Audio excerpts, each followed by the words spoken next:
할렐루야. 오늘도 좋은 날인 줄로 믿습니다. 오늘도 우리 주의 은혜로 풍성한 복이 함께 하시기를 주의 이름으로 축복합니다. 축복합니다. 사람이 지혜로워야 합니다. 시편 49편 20절에 보면은 사람이 존귀하지만 깨닫지 못하면, 지혜롭지 못하면 멸망하는 짐승과 같다 그랬습니다. 잠언 3장 14절에 보면은 지혜로운 사람은 은을 얻는 것보다 낫고 그의 이익은 정금보다 더 낫다 그랬습니다. 사람이 지혜로우면 세상의 모든 것을 얻는 것보다도 더 낫다고 하시는 말씀인 줄로 믿으시기 바랍니다. 누가복음 16장 1절 이하에 보게 되면은 한 주인이 자기의 청지기가 자기의 재산을 낭비한다 하는 소문을 듣고 청지기를 불렀습니다. 그리고 지금까지 한 일에 대한 셈을 하도록 했어요. 자기가 한 일에 대하여서 셈을 하게 되면 틀림없이 자기가 낭비한 것을 주인이 알게 되어져서 자기를 청지기에서 자를 것 같아서, 내가 청지기에서 잘리면 내가 어떻게 먹고 사나, 농사를 짓고 살자니 힘이 딸려서 못하겠고, 그렇다고 빌어먹자니 부끄러워서 안 되겠고, 어떻게 할까 고민하다가 지혜 하나가 떠올랐어요. 무슨 지혜냐? 주인에게 빚진 사람들을 다 불러가지고 당신이 주인한테 1,000만 원의 빚을 졌으니 내가 500만 원으로 깎아주겠다. 그래서 빨리 문서를 가지고 와서 500만 원으로 바꿔 써라. 이런 식으로 사람들을 다 불러서 다 그 빚진 것을 30%, 50% 이렇게 다 탕감해 줬습니다. 그 청지기가 생각할 때는 그렇게 하면 내가 주인에게 잘려서 갈 데가 없을 때 그 사람들이 나를 자기의 집으로 불러서 대접할 것이 아니냐 하는 생각 때문에 그렇게 했다는 거예요.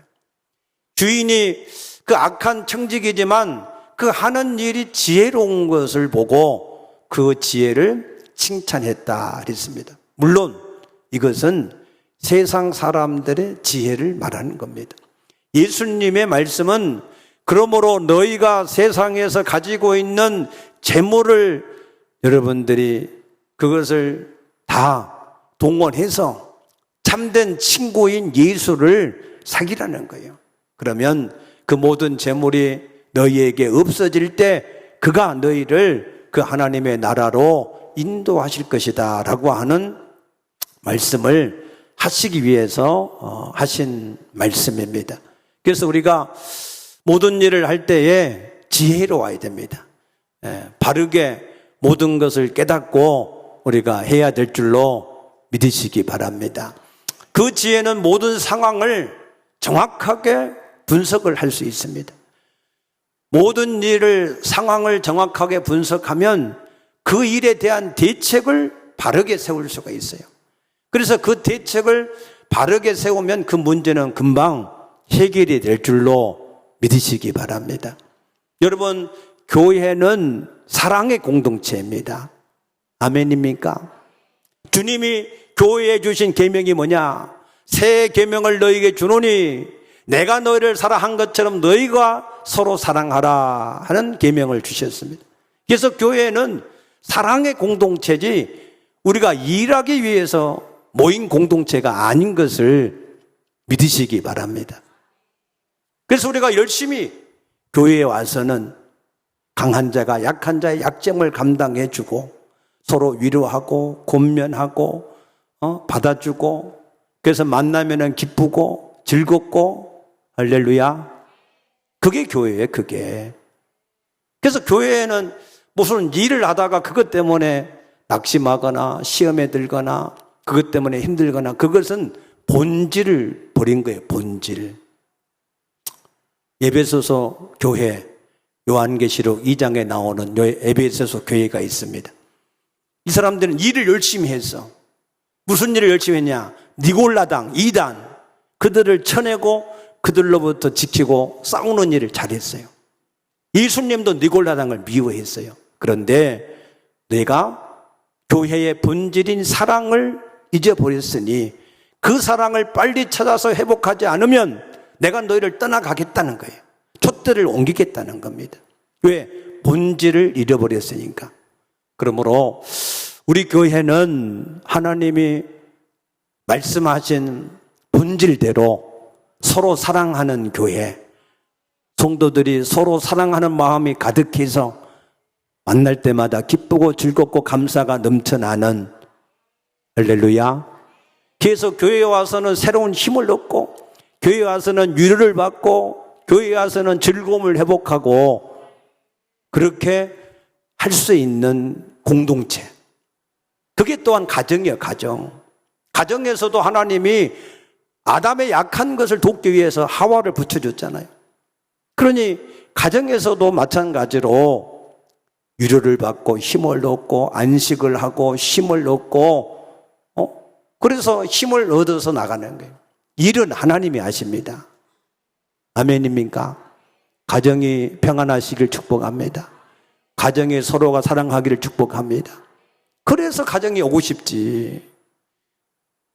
가정에 왔는데 맨날 지적들을 하고 탓을 하고 원망하고 다투고, 그럼 누가 집에 오고 싶겠어요? 교회도 마찬가지고. 아멘입니까? 그래서 교회는 가정 같은 교회가 돼야 되고, 가정은 교회 같은 가정이 되어야 합니다. 할렐루야. 그래서 우리가 바른 것을 바르게 깨달아야, 그래야 거기에 대한 대책을 우리가 제대로 가지고 살아갈 때 우리의 가정도 살고 교회도 살고 사회도 살아나는 역사가 나타나게 될 줄로 믿습니다. 제가 한 4, 5년 전에 이 앞에 모담산이라고 하는 산, 조그만 산이 있는데 그 언덕을 올라가는데 이 가슴에서 막 불이 붙는 것처럼 막 뜨겁더라고. 성령의 불이 임하나? 그랬는데 성령의 불이 아니고 가슴이 막 불타는 것처럼 아프더라고요. 그래서 잠시 쉬었더니 조금 괜찮아요. 그런데 그 이후로 조금 이렇게 활동을 하고 걷기만 해도 그렇게 가슴이 뜨겁고 아파져서, 그래서 왜 그런가 하고 병원에 가서 진단을 이렇게 이제 받는데 CT를 찍어봐야 안다고. 그래서 이 조영제를 넣고 그래서 이제 CT를 찍었는데 협신증이다. 심장으로 들어가는 혈관이 좁아져서 그런 것이다. 그러더라고요. 그래서 이거를 어떻게 해야 됩니까? 그래서 이거를 스텐트를 이게 넣으면 괜찮다. 그래서 스텐트 치수를 했습니다. 근데 그거 하고 나니까 거짓말처럼 그 증상이 사라져서 이게 평안함이 다시 얻게 되었습니다. 우리가 무슨 문제든지 간에 그 일에 대한 정확한 진단을 하면, 그리고 정확한 처방을 하면 그 모든 문제가 즉시 해결될 줄로 믿으시기 바랍니다. 우리 인생의 문제에 대해서도 우리가 진단을 그래서 잘해야 돼요. 인생이 70이요 강건하면 80인데 그 인생의 모든 내용은 수고와 슬픔뿐이다. 별로 그렇게 기쁘고 즐거운 인생이 아니라는 거예요. 왜 우리는 이런 인생이 되었느냐? 첫째는 하나님을 만나지 못해서 그랬습니다. 하나님을 만나지 못한 인생은 세상의 모든 것을 다 얻었다 할지라도 참된 평안함이 없고 생명도 없고 기쁨도 없습니다. 하나님이 그렇게 창조해 놓으셨어요.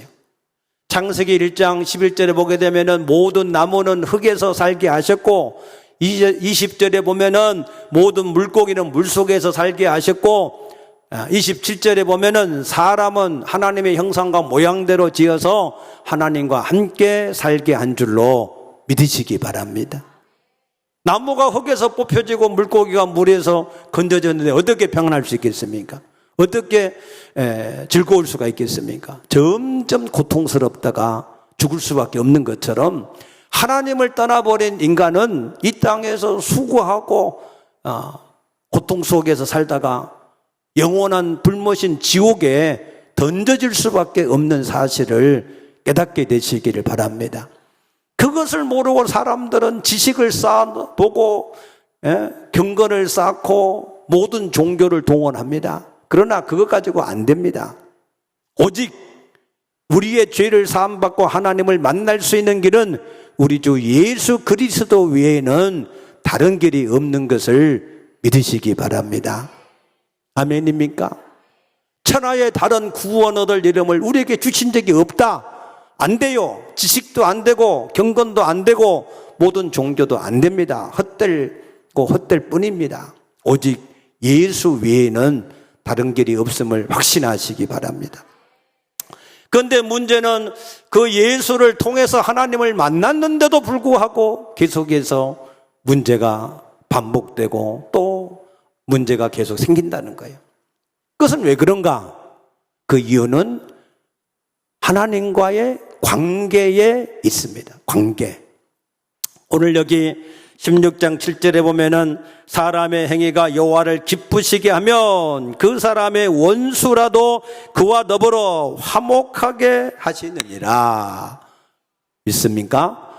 하나님과 관계가 좋아지면 그러면 모든 문제가 다 풀어진다는 거예요. 믿으시기 바랍니다. 그런데 이 하나님과 관계가 안 좋아지면 모든 문제가 생길 수밖에 없어요. 왜? 하나님은 우리를 하나님의 형상대로 만들어 놓으셨거든요. 근데 우리가 죄를 지어서 그 하나님 형상을 잃어버리고 마귀의 형상을 가졌단 말이에요. 그래서 하나님은 그 아들을 통해서 다시 우리를 하나님의 형상대로 만들어 가시는 것을 믿으시기 바랍니다.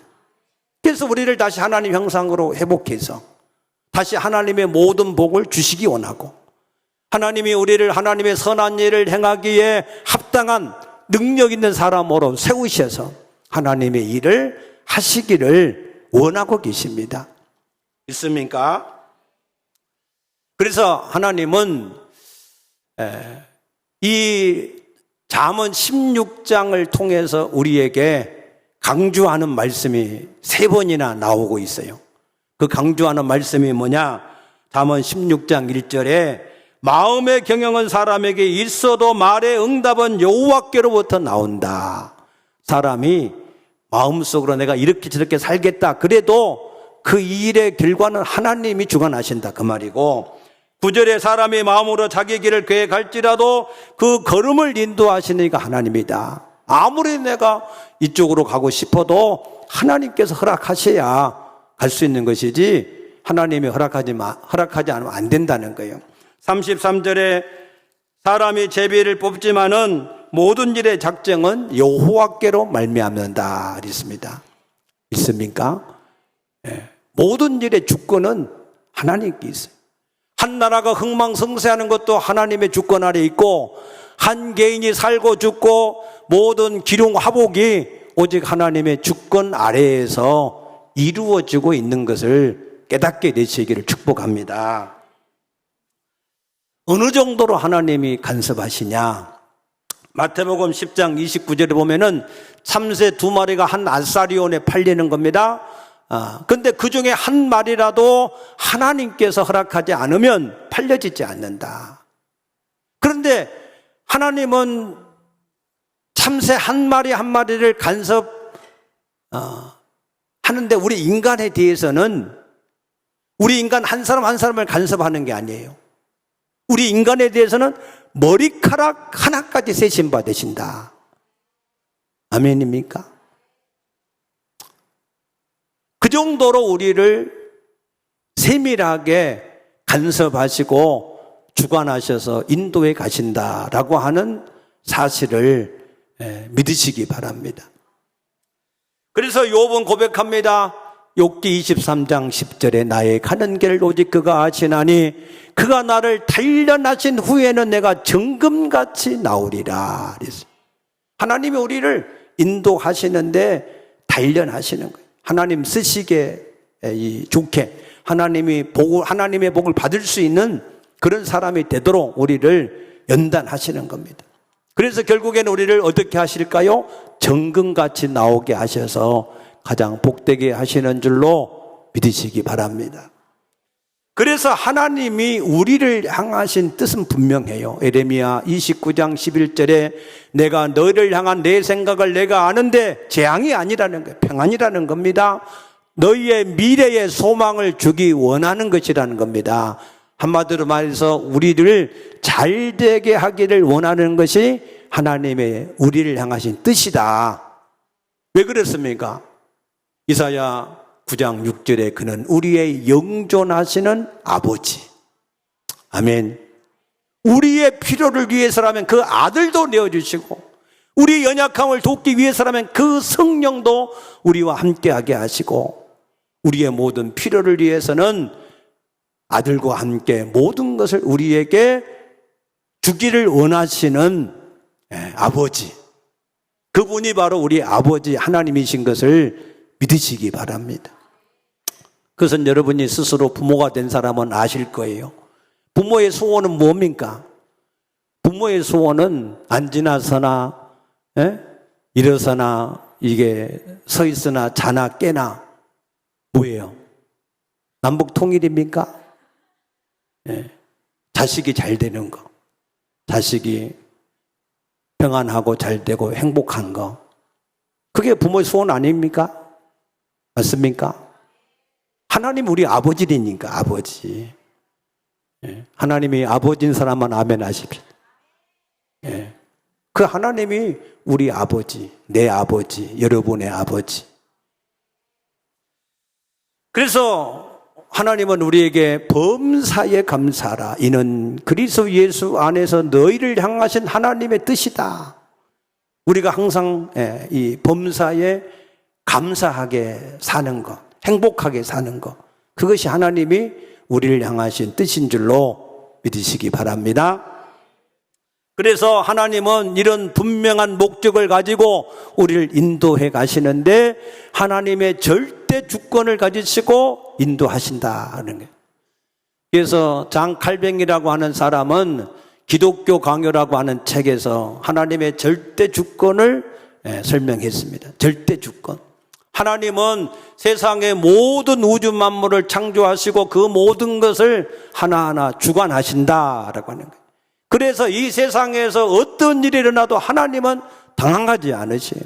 우리는 어느 날 갑자기 환난을 당하고 고난을 당하고 문제가 생기면 그 일이 도대체 어떻게 된 것인가 하고 두렵고 혼란스러운데 하나님은 전혀 그렇지 않는다는 거예요. 하나님은 그 모든 것을 다 주관하시는 하나님이시기 때문에 믿습니까? 미국의 복음주의 설교자 중에 한 분인 존 파이더라고 하는 사람, 존 파이더. 이분은 코로나19 팬데믹 현상을 하나님이 하시는 10억 가지, 하나님이 팬데믹을 통해서 10억 가지 일을 하신다는 거예요. 10억 가지. 그런데 우리 인간은 99.99%를 모른다는 거예요. 우리는 코로나 이 팬데믹 현상 때문에 우리는 힘들어하고 그것 때문에 많은 고통을 당하고 어려움을 겪는다 생각하지요. 그래서 이것이 빨리 막 지나갔으면 좋겠다.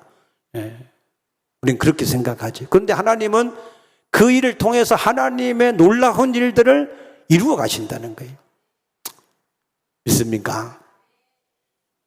그래서 어떤 분은 이 코로나 팬데믹이 거룩한 멈춤이다라고 표현을 했는데 1960년대 후반에 로저 레벨이라고 하는 이 과학자가 이런 말을 했어요.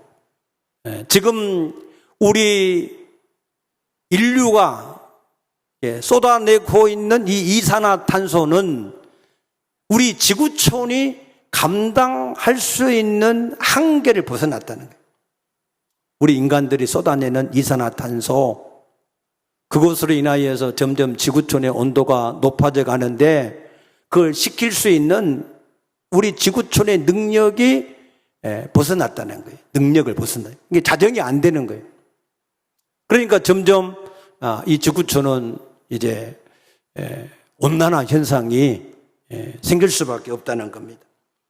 그래서 지금 인류는 매일 1억 1천만 톤이나 되는 이 온실가스를 배출을 하고 있는데 이 1억 1천만 톤의 열량이 어느 정도냐?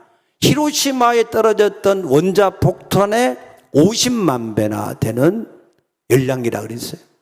그래서 계속해서 이 지구촌 전체가 기온이 상승을 해서 엊그제 뉴스 보니까는 철로가 이렇게 다 엿가락처럼 막 휘어지고, 저 영국 같은 데는 보통 평균 온도가 한 22도에서 23, 4도인데 지금 뭐 40도가 넘어서 죽는 사람도 있고, 이 슈퍼 허리케인 같은 것들이 때도 없이 막 나타나고, 그래서 온 이 지구촌의 어느 지역은 가뭄으로, 어느 지역은 홍수로, 그래서 계속해서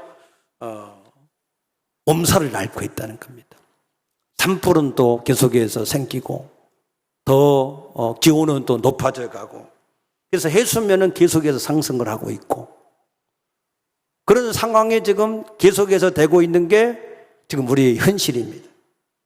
그런데 놀라웠게도 이 코로나19 팬데믹 현상 때문에 그러한 일들이 줄어든다는 거예요.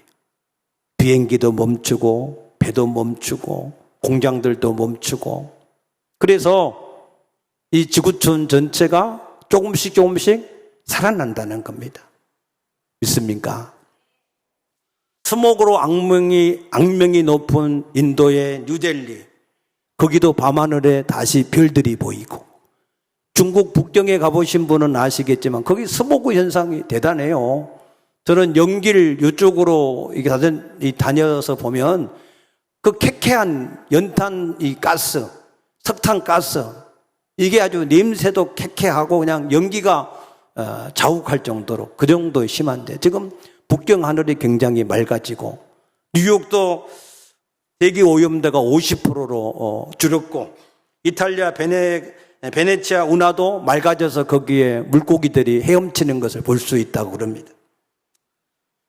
우리나라도 가만 생각해 보면 한 2년 전에 팬데믹이 오기 이전에 봄에는 황사가 너무 심하고, 근데 봄에만 조금 있는가, 옛날엔 그랬는데 점점 심해져서 가을에도 황사가 때도 없이 많이 생기고, 근데 올해 가만히 정신 차리고 보니까 별로 황사가 없더라고.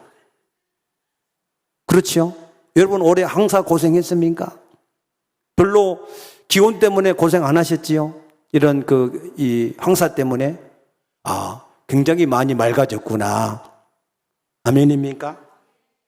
그래서 우리 인간은 문명의 욕심 때문에 자기가 죽을 줄 모르고 그 무덤을 계속 파고 있는데, 근데 하나님은 그 문명의 이기적인 욕심을 우리 스스로 멈출 수가 없으니까 하나님이 강제로 멈추게 하셔서, 그래서 우리를 살게 하시는 줄로 믿으시기 바랍니다. 그래서 하나님은 이 우주 대기권에만 그렇게 절대적인 주권을 가지고 역사하시는 것이 아니고, 우리 인간에 대한 모든 삶 속에서도 하나님이 그런 절대 주권을 가지시고 역사를 이루어 가시는 줄로 믿으시기 바랍니다. 그래서 시편 139편 13절 이하에 보게 되면은 하나님이 우리의 내장을 지으시고 모태에서 우리를 만드셔서 그때부터 하나님의 책에 우리에 관한 모든 기록을 다 하셔서 관리하신다 그러셨어요. 믿습니까? 나보다 나를 더 잘 아시는 거예요. 그래서 하나님은 우리를 다시 하나님의 형상으로 회복하기를 원하시고 하나님의 일꾼으로 쓰시기 위하여서 우리를 단련을 하시는데, 그런데 그 단련하시고 쓰시기 위하여서 훈련시키는 과정을 우리의 가장 가까운 사람이나 이웃이나 환경이나 물질이나 이런 걸 통해서 하나님이 나를 훈련시킨다 그 말입니다.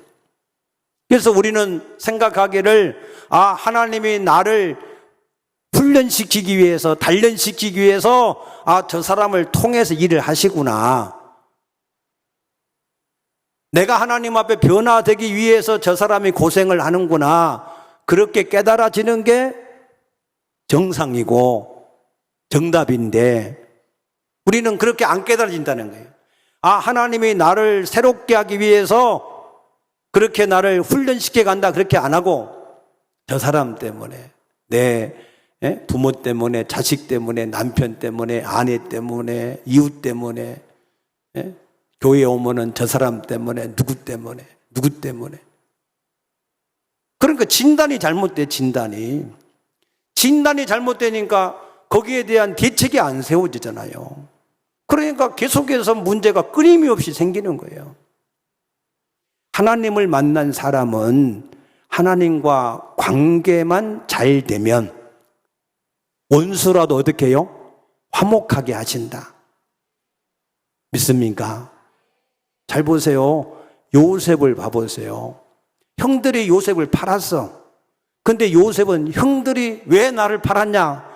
그러지 않았어요. 당신들이 나를 애굽으로 보낸 게 아니라 하나님이 나를 인도하셨다. 모든 일이 하나님이 하셨다고 하는 것을 깨달았으니까 하나님이 요셉을 애굽의 총리로 쓰시는 것을 아시기 바랍니다. 그러나 요나를 태운 이 사공들은 그걸 몰라. 하나님이 요나를 불러가려고 하는 걸 모르고 요나를 위해서 배를 막 물가로 육지로 데려고 힘써 노를 졌는데 하면 할수록 더 풍랑이 심해졌다 그랬어요. 여러분, 분명한 것은 하나님과의 관계에 있어서 하나님이 나를 복되게 하기 위해서, 하나님의 일꾼으로 쓰시기 위해서, 하나님이 사람을 통해서 물질이나 질병이나 모든 일을 통해서 우리를 훈련하고 단련해 가시는 것을 믿으시기 바랍니다. 아멘. 그거 어떻게 하면 되냐? 오늘 여기 3절 말씀 보니까 뭐라고 그러세요? 너의 행사를 여호와께 맡기라. 너의 행사. 예수님이 그 가운데 계신 사람은 예수님께 맡기시면 됩니다. 예수님이 하자고 하는 대로 자기 고집 피우지 말고 하나님이 하자고 하는 대로 순종만 하면 돼요. 순종. 그러면 어떻게 될까요? 하나님과 점점 관계가 좋아지고 사랑하는 자야 내 영혼이 잘된 것 같이 범사도 잘되고 육체도 강건하게 할 것이다. 맞습니까? 다 잘되게 돼 있어요. 하나님과 관계가 좋아지면. 그러니까 한 가지 꼭 기억하세요. 예수를 믿지 않는 사람의 문제는 예수를 믿으면 되고, 예수를 믿는 데 오는 문제는 하나님과 관계만 잘하면 됩니다. 그 관계를 하나님이 잘하도록 하기 위해서 모든 걸 동원해서 우리를 건드시는 거예요. 그러니 괜히 하나님이 건드시는 거 그거 왜 이렇게 파도가 세냐고 그냥 탓하지 말고 하나님을 따라가십시다. 주님을 따라가십시다. 그러다 보면 하나님이 싫어한 거 점점 버리게 되고 하나님이 좋아하는 거 행하게 돼서 그러면 금방 조금만 지나면 잘 되게 돼 있어요. 저도 20대에 이게 척추 디스크가 와가지고 세상이 끝난 줄 알았어요. 근데 하나님은 그걸 통해서 나를 주의 종으로 부르시고 주의 일꾼으로 세워져 가시는 것을 기억합니다. 여러분, 하나님은 우리를 사랑하신 아버지시고 그래서 우리를 잘되게 하기 위해서 하나님의 절대 주권을 가지시고 오늘도 역사하시는 것을 믿으시기 바랍니다. 그래서 우리가 하나님이 나를 복되게 하시려고 인도해 가시는구나 그렇게 깨닫고 다른 사람 아무것도 사람도 조상도 이웃도 세상도 탓할 게 아무것도 없어요. 나하고 하나님과 관계만 잘 되면 다 잘 되게 돼 있어요. 아멘입니까? 확신하시기 바랍니다. 그래서 이제부터 포커스를 나하고 하나님과 관계만 맞추시면 여러분의 삶이 점점 좋아지게 될 줄로 믿습니다. 기도하십시다.